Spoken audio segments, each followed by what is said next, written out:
Presentamos Vertiente de Opinión, un programa producido por el periodista Mario Emilio Pérez. Saludos amigos de Vertiente de Opinión. A mí me da mucha satisfacción cuando el doctor Rafael Alburquerque acepta una invitación a mi programa. Es un prestigio que adquiere el programa y una buena teleaudiencia. Un hombre, gran comunicador, ex vicepresidente de la República, quizás o sin quizás la más recia autoridad en materia de derecho laboral del país, y un hombre de un trato caballeroso, fue un activista, yo diría que como pocos. Yo creo que él deseaba añadirle una hora a las 24 del día para actuar en política. Así es que con él vamos a dialogar después de esta breve pausa.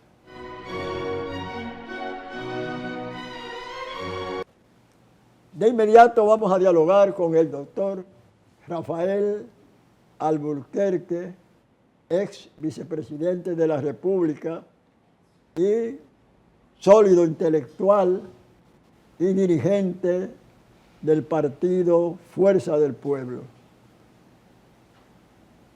Yo me permito tutearlo, fui alumno de él y yo le llevo 5 años a él, así que imagínense. Entonces, el alumno tenía mayor carga de calendario que el profesor. Sí. Y por eso yo muchas veces le digo Rafaelito y lo tuteo, con la autoridad que me da ser más viejo que él o menos joven. Se oye mejor, menos joven. Mejor, se oye mejor. Se oye mejor. ¿Cuál es, doctor, en su apreciación? Me gustaría que hiciera un análisis con su destreza comunicativa de la gestión gubernamental de Luis Abinader y del Partido Revolucionario Moderno. Mira, cómo no, yo creo que lo fundamental de este gobierno es que ha sido un gobierno mediático. Es decir, es un gobierno que se hace ilusiones, trata de transmitir esas ilusiones al pueblo dominicano. Es el país que está mejor situado del mundo, el país que más crece, el país que ha hecho más obras de infraestructura, pero cuando tú vas a la realidad hay un trecho muy grande. O sea, hay más ilusiones. Es un gobierno vendedor de ilusiones y vas entonces a ver los hechos y la realidad desmiente totalmente lo que ha sucedido. Por ejemplo, te pongo un solo caso, el muro fronterizo. Bueno, vamos a hacer un muro fronterizo, en un año estará listo. Bueno, son 300 y pico de kilómetros de pedernales hasta el norte, hasta Montecristi. Bueno, y resulta que han hecho 2.5 kilómetros de muro. Pero tú le preguntas a la ciudadanía, si no, están haciendo el muro, pero están construyendo. Y cuando tú ves lo que han hecho, tú dices, bueno, pero esto es una empalizada, esto no es un muro. Porque eso hay que rodearlo ahora con la tecnología actual de todos esos artilugios que existen hoy para poder detectar todo el tráfico que se mueve en esa frontera. Entonces, esa es más o menos la evaluación que uno puede hacer de este gobierno. Maneja bien los medios de comunicación, tiene buenos medios de comunicación a su servicio, pero todo es fantasía, todo es producto de una ilusión que yo creo hasta el punto de que ellos mismos se la creen. Ellos mismos se creen. Y entonces tú ves que van a los programas de televisión como este y hacen ver hacia el pueblo que están haciendo grandes realizaciones. Los precios de los artículos de primera necesidad están llegando bien al pueblo. Bueno, cuando tú vas a los barrios pobres del país, está el grito al cielo de la gente que dice que no le alcanza el salario, que no hay forma de poder adquirir los artículos de primera necesidad, pero frente al gobierno no todo anda muy bien, la economía anda muy bien. Entonces, hemos tenido este mes, de acuerdo con el Banco Central, hubo crecimiento, pero tuvimos decrecimiento en diciembre, en enero, o poco crecimiento para hacer realidad, decir la verdad, no es así. Diciembre, enero, febrero, ahora en marzo hubo crecimiento, bueno, muy bien. Ojalá que lo hubiera, porque nadie quiere que el país fracase, nadie quiere que el país pase hambre, nadie quiere que nuestros obreros, nuestros trabajadores, nuestros hijos sufran adversidades. Todo el mundo quisiera mejorar, estar bien, pero no hay duda de que estamos en una situación, y ya pasaría otro tema, pero voy a limitarme a decir, estamos en una situación compleja a nivel internacional y un país dependiente como el nuestro, que depende de economía de países desarrollados, obviamente tiene que saberse manejar para poder sobrevivir este nuevo orden económico mundial que nos está tocando vivir. La fuerza del pueblo y su máximo líder, el expresidente de la República, Leonel Fernández, son los críticos más severos de la gestión de Luis Abinader y del PRM. Pero hay algo que a mí me choca, que dice que prácticamente, pese a la deuda externa tan grande que tiene el gobierno, como que no ha realizado obras de relevancia. Sin embargo, yo veo en la prensa, en los medios, como dirías tú, que semanalmente el presidente Abinader viaja al interior del país a inaugurar alguna obra. Bueno, y volvemos a lo mismo, es un gobierno mediático. Inauguró 2.5 kilómetros del muro fronterizo. Bueno, pero esa es una obra, pero y las demás que él inaugura, porque si inaugura una obra, tiene que mostrar videos, afiches y noticias sobre ellas. Pero Mario mío, y lo muestra. De repente te dice, está inaugurando un puente en la carretera Duarte. Bueno, si tú te fijas bien en la foto, no es un puente. Repararon un puente de lo que había en la carretera Duarte, pero inauguraron un nuevo puente. No, usted reparó un puentecito que había ahí, pero no estamos hablando de que se inauguró el puente Duarte, el puente Juan Bosch. No son puentes, son pequeños pasos sobre un río. Mira, por ejemplo, que yo me reí muchísimo, las regionales de la UAS. Hemos inaugurado tantas regionales de la UAS. No, regionales de la Universidad Autónoma de Santo Domingo, construyó e inauguró el gobierno de Leonel Fernández, en Barahona, en Higüey, en San Juan. Entonces, tú dices, bueno, esas sí son regionales, pero estas son edificios viejos que se han conseguido, los alquilan. Dicen, no, es una regional, una nueva regional de la Universidad Autónoma de Santo Domingo. Por Dios, y así engañan a la opinión pública.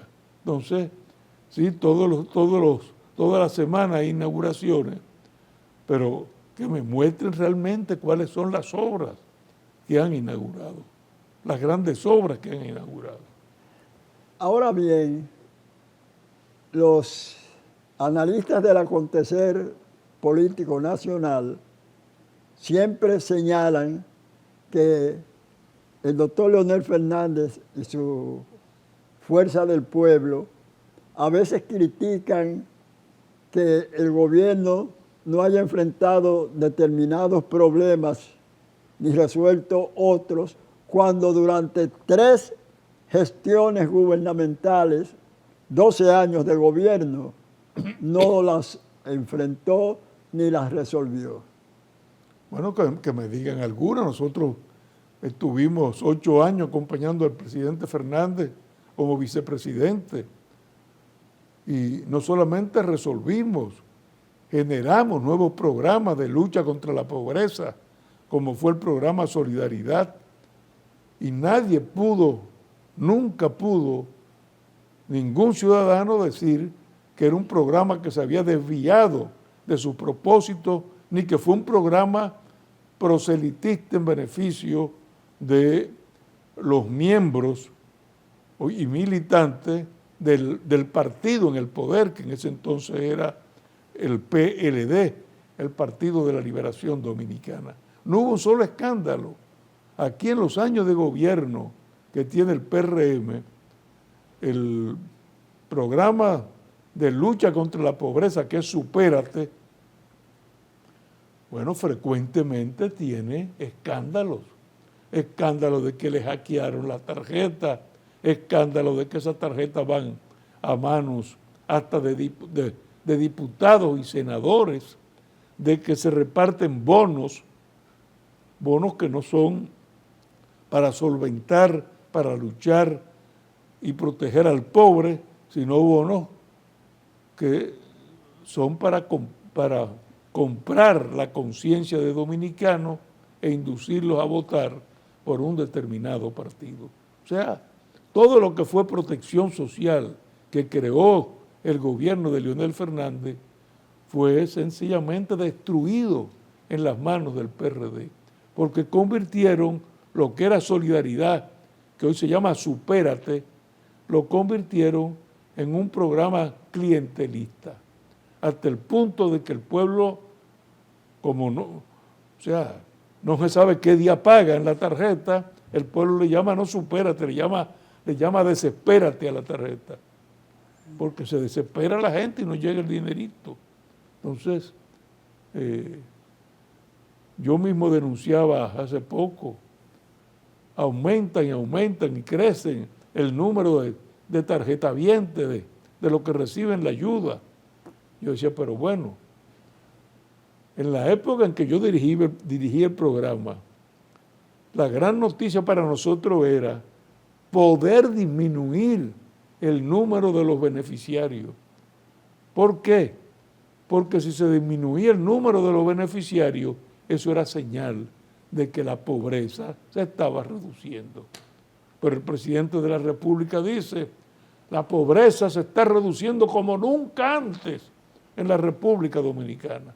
Y al mismo tiempo, Supérate dice, estamos incrementando el número de beneficiarios.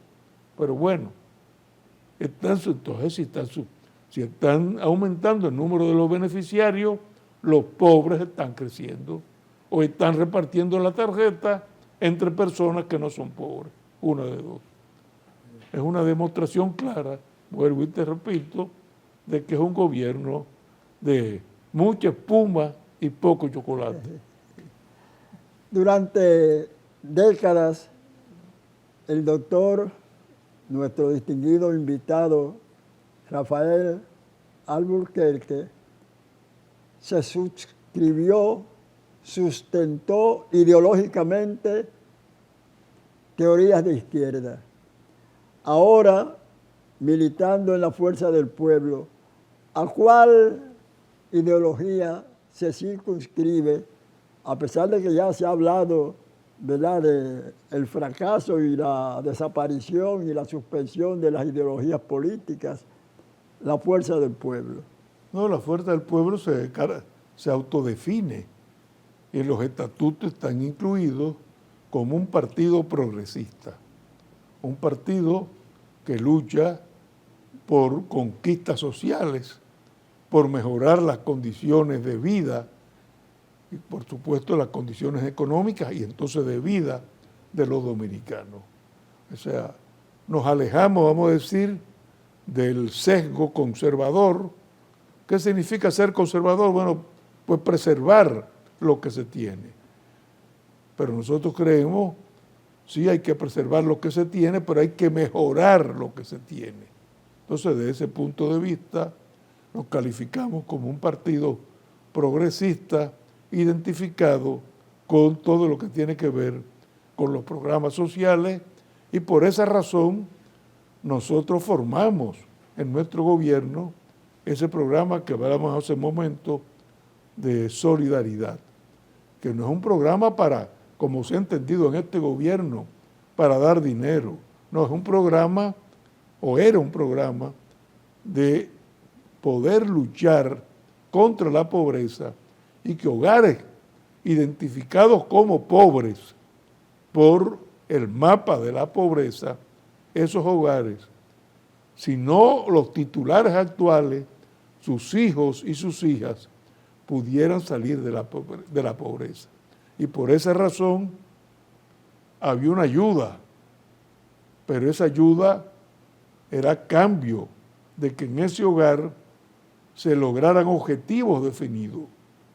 O sea, los niños de ese hogar en edad escolar tenían que tener una asistencia obligatoria en las escuelas públicas de por lo menos el 80% y aprobar sus cursos.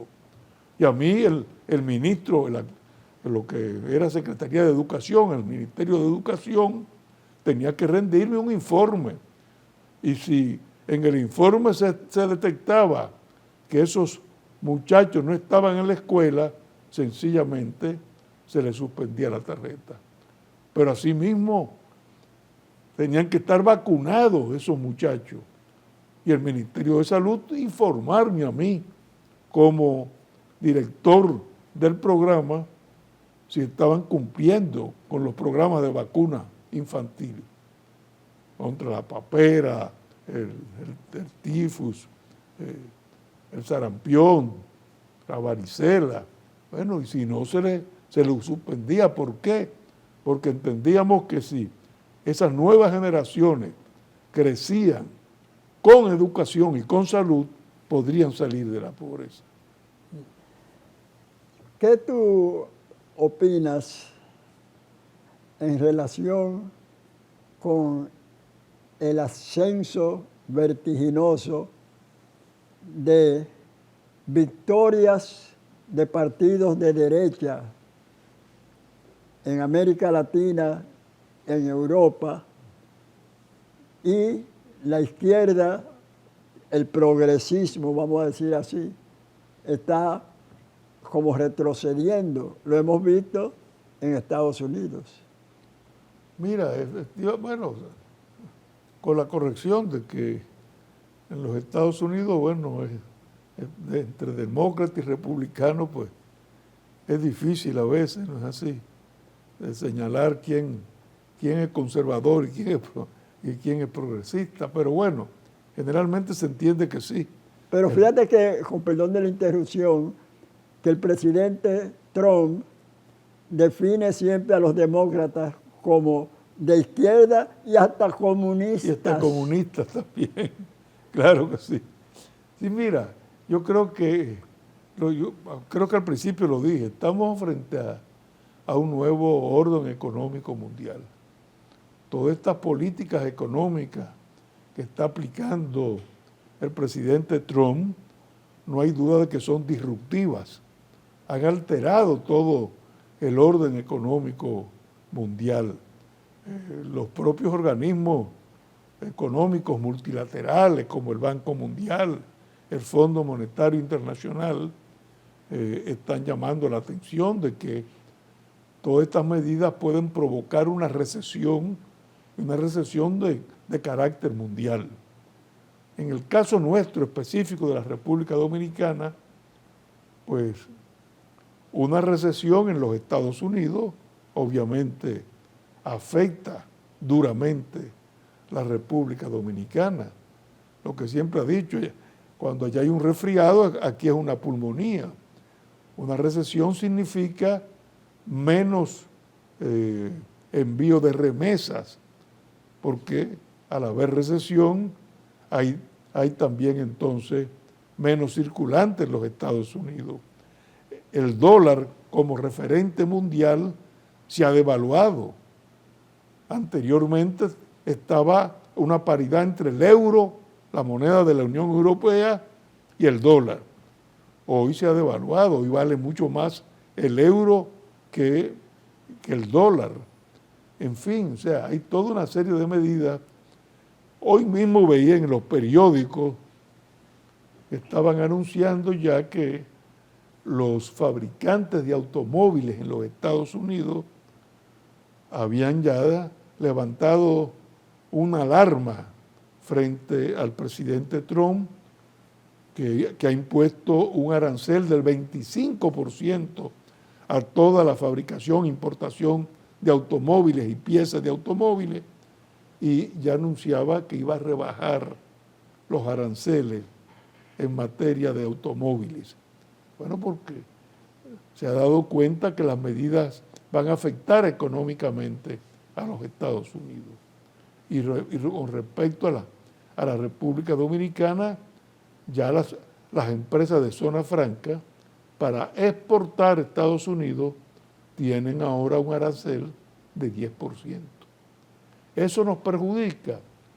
El gobierno, este gobierno mediático dice, no hemos salido en coche, hemos salido bien parados, porque es la tasa más bajita, 10%. Pero resulta, es cierto, es la tasa más bajita, pero lo que no dice el gobierno es que a México no le impusieron en la zona franca, en las maquilas, el 10%. Y eso nos afecta.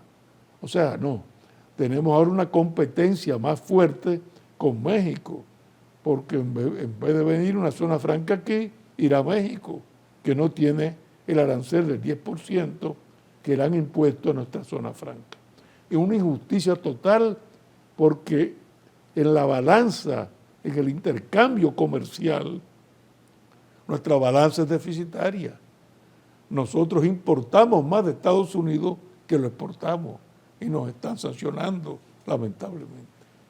Bien, vamos a hacer la última pausa del programa recordándoles que usted lo está viendo y parece quizá innecesario. Este programa se transmite de 9 a 10 de la noche los domingos por el canal 6, en la frecuencia 6, tanto del sistema Claro como de Altiz. No puede ver este programa, usted pone Vertiente de Opinión en YouTube, entrevista con el doctor Rafael Alburquerque, y puede ver este programa por tiempo indefinido. Volvemos.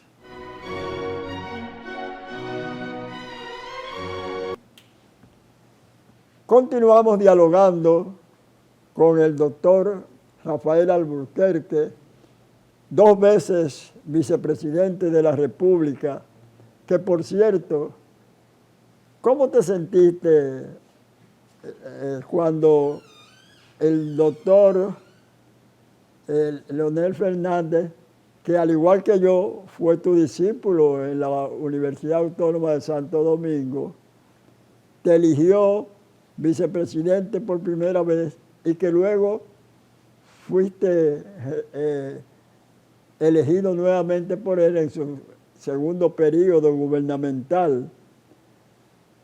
Para la gente, para la mayoría de los pueblos, vicepresidencia, hasta en un club social, es para no hacer nada, como dicen, pero desde hace ya varias décadas, la vicepresidencia ha llegado a tal importancia que incluso se está diciendo que por esa circunstancia y por haberla ejercido con destreza y firmeza, posiblemente el presidente Abinader apoyaría, porque hay muchas formas de hacerlo, a la vicepresidenta Raquel Peña como candidata presidencial en 2028? Pues mira, realmente en la segunda, pues yo tenía la convicción, digo, bueno, si yo lo he hecho bien, voy a seguir. El presidente Fernández seguramente me escogerá como fue. En la primera, evidentemente fue una sorpresa, porque en meses anteriores me había dicho, incluso en una conversación, mire, olvídese de que usted vuelva de nuevo al Ministerio de Trabajo. Yo sé que a usted lo que le gusta, a usted es su especialidad, a usted le gusta el ministerio, pero ya usted conoce eso. Así que si ganamos irá a otro ministerio, me dijo. O sea que yo no estaba pensando ni lejano, ni remotamente en la vicepresidencia de la República, así que fue una sorpresa y que se lo he agradecido y se lo agradeceré toda la vida, el que me haya ofrecido esa distinción. Y como tú dices, yo recuerdo un amigo que fue a visitarme y me dijo, pero bueno, un hombre como usted, que es abogado en ejercicio, que es profesor, que escribe libros, está en la universidad, en la mañana en los tribunales, por la noche escribiendo sus obras. ¿Y cómo usted acepta una función donde usted no va a hacer nada? Me dijo, ¿usted sabe cómo la única función del vicepresidente? Y yo me reía y dije, pero bueno, dímela cuál es la única. Dice, bueno, preguntar todas las mañanas preguntar si ya se murió el presidente. Y yo le dije, mira, Leonel Fernández me conoce, así que yo estoy totalmente seguro que no va a ser una función decorativa, que voy a tener funciones específicas. Y efectivamente, así fue. Tan pronto se obtuvo el triunfo en las elecciones del 2004, me llamó y me dijo, mire, profesor, yo quiero que usted se encargue de todo lo que tiene que ver con el gabinete social. Entonces me dio funciones desde el primer momento. Y ya en el transcurso de nuestro mandato, pues en cada momento me llamaba a su despacho para confiarme determinadas misiones. Incluso en los viajes que el presidente sale al exterior, yo ejercía las funciones de presidente como mandato constitucional. Eran épocas, los primeros años, en que no habían celulares todavía. Y yo recuerdo haber tomado decisiones muy delicadas y cuando él regresaba tratar de explicársele, decirle, mire, me decía, a mí no me le explique. Yo lo elegí porque tengo absoluta confianza en usted. Si usted tomó esas decisiones, sencillamente están bien tomadas. O sea, me dio mucha confianza como vicepresidente de la República y no fuera solamente el gabinete social, como te digo, sino muchas otras atribuciones que tuve que ejercer y problemas que se presentaban que me confiaba, me decía, mire, trate de resolverme estos problemas. Así que me sentí realmente muy satisfecho por el desempeño que me permitió, pues, en la vicepresidencia de la República y los logros que obtuvimos. En tu condición de jurista, ¿cuál es tu opinión acerca de que añeja data no ha propiciado que se haya, ¿verdad?, aprobado el Código Penal Dominicano? Bueno, las famosas tres causales, ¿no? Sí. Son tres causales que son muy conflictivas, que son muy sensitivas, para la opinión pública. Hay evidentemente una división de opiniones con respecto a las tres causales. Es un tema no solamente sensitivo, sino también es un tema de carácter religioso, incluso jurídico, y eso pues da lugar siempre vamos a decir, a divergencias que son pasionales. Pasionales, entonces, es muy difícil. Por esa razón, la Fuerza del Pueblo siempre ha planteado, mire, vamos a aprobar el Código Penal porque se necesita. Hay nuevos delitos que han surgido, especialmente en la época digital, que no se conocían en el siglo XIX. Bueno, vamos a aprobar el código y las tres causales discutámoslas ya con menos premura, con mayor nivel de debates en una ley especial. Y hagamos la ley especial posteriormente al aprobar el Código Penal. Pero no retrasemos el Código Penal porque se necesita un Código Penal que se ajuste a las nuevas épocas. Lo otro va a ser un debate interminable por lo que te digo, es un debate que despierta, provoca pasiones y va a ser entonces muy difícil. Por esa razón, tanto en Estados Unidos como en varios países de Europa, el problema lo resolvió la jurisprudencia. Es el mismo caso, por ejemplo, para que los amigos televidentes nos entiendan, el caso del concubinato. Cuando en la Constitución de 1963 de Juan Bosch se habló de la igualdad de los hijos de matrimonio y de fuera de matrimonio, fue un escándalo. Yo recuerdo incluso que hubo protestas diciendo que Juan Bosch iba a destruir la familia dominicana. Mira, con el tiempo que pasó, hoy hay igualdad. Pero no solamente igualdad, la Suprema Corte de Justicia, Mario Emilio, y no hay ley, pero la Suprema Corte de Justicia ha decidido en casación que una concubina tiene derechos a demandar en daños y perjuicios por la muerte de su concubino que ha muerto, por ejemplo, en un accidente de tránsito, murió el concubino, ella tiene derecho a demandar en daños y perjuicios. Y no solamente eso, ha decidido que si en el concubinato se generaron bienes y se rompe el concubinato, hay una sociedad de hecho y esos bienes corresponden la mitad al concubino y la mitad a la concubina, como si fuera un matrimonio.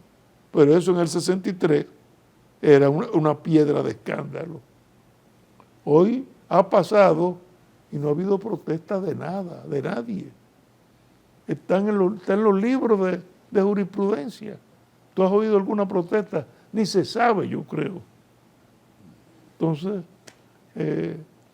los tiempos van resolviendo esos temas conflictivos. En su condición de experimentado y diestro jurisconsulto, ¿cómo explicar que los organismos internacionales, Organización de las Naciones Unidas, Organización de los Estados Americanos, frente a los conflictos bélicos, las confrontaciones entre los países, como que no tienen real eficiencia ni poder? Precisamente por lo que tú dices, los organismos internacionales no tienen poder de coacción. Es el gran problema por las soberanías nacionales, Entonces no tienen poder de coacción, no hay un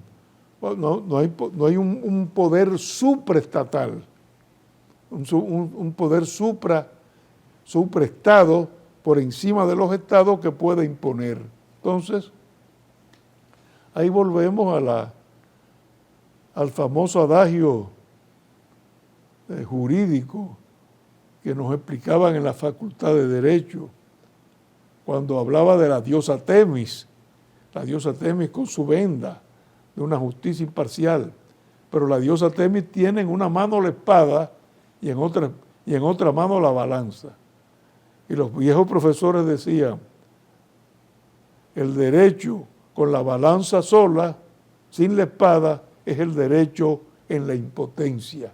Y la balanza sola y la espada sola sin la balanza es el imperio de la fuerza bruta. Entonces, en los organismos internacionales falta la espada y ese es el derecho en la impotencia. Fíjate, en tu condición de experimentado jurista en materia laboral, hay una vieja y parece que irresoluble contradicción entre los sindicatos obreros y el empresariado sobre la cesantía. En una comparecencia del doctor Alburquerque a este programa, yo le pregunté sobre su opinión acerca de esa larga confrontación entre empresariado y sindicato acerca de la cesantía. No hay acuerdo. ¿Qué pasa?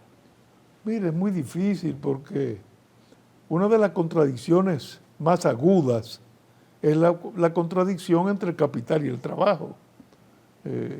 Cada conquista, como le llaman los sindicatos, cada conquista, o sea, cada nuevo derecho del trabajador es una carga económica para el empresario.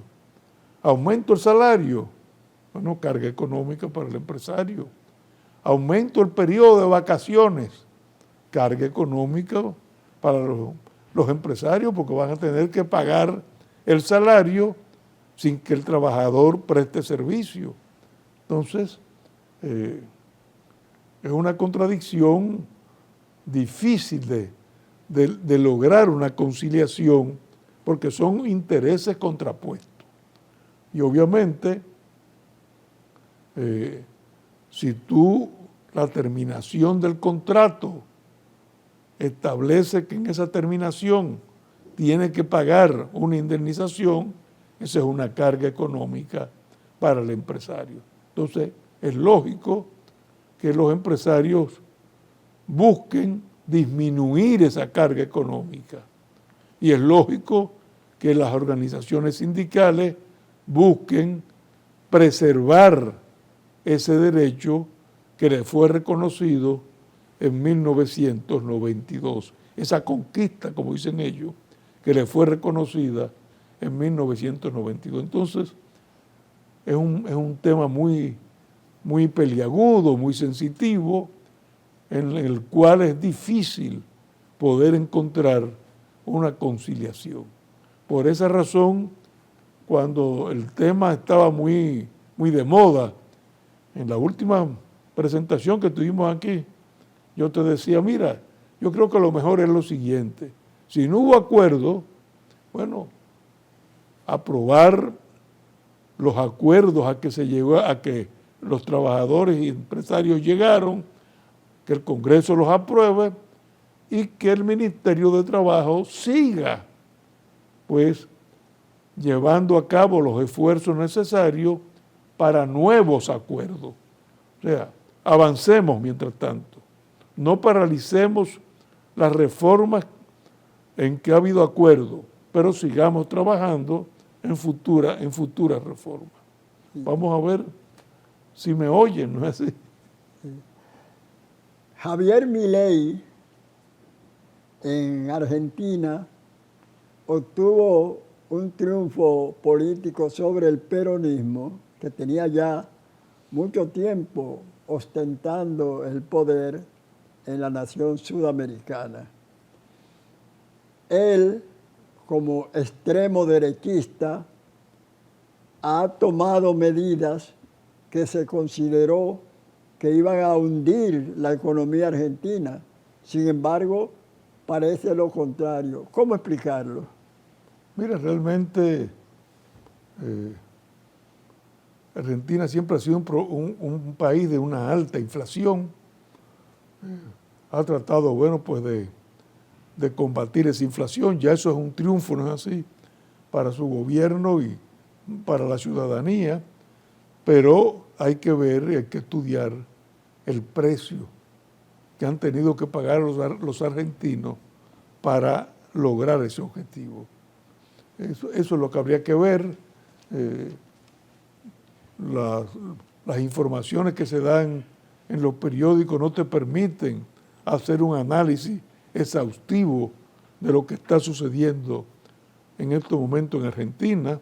He visto incluso informaciones contradictorias de algunos sectores que se quejan de que las medidas adoptadas por Milei están afectando duramente a los pobres del país. Entonces, bueno, habría que examinarlo ya con mayor detenimiento, de que si es verdad, como dice él, que ha bajado la inflación de más de 100% a apenas un 6%, ¿cuál es el precio que se ha tenido que pagar por esa política restrictiva? Porque la única forma de tú bajar la inflación es con política restrictiva. Eso quiere decir, tienes que sacar circulante, tienes que limitar. Entonces, hay una serie de derechos sociales que se afectan. Entonces, habría que ver, habría que estudiarlo para poder tener una opinión realmente que pueda ajustarse a la realidad. Indudablemente que el tiempo con los entrevistados de la calidad del doctor Rafael Alburquerque, 2 veces vicepresidente de la República y un reputado jurista, sobre todo en el área laboral, pero que no se haga ilusiones, que no es la última vez que yo lo voy a invitar al programa. Si el programa fuera diario, él vendría esporádicamente, o sea, 2 días.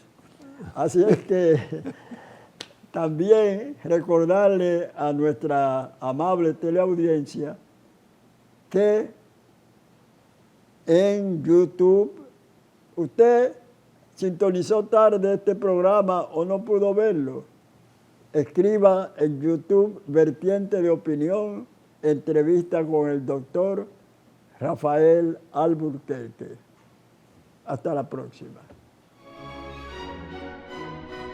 Hemos presentado Vertiente de Opinión, bajo la conducción del periodista Mario Emilio Pérez.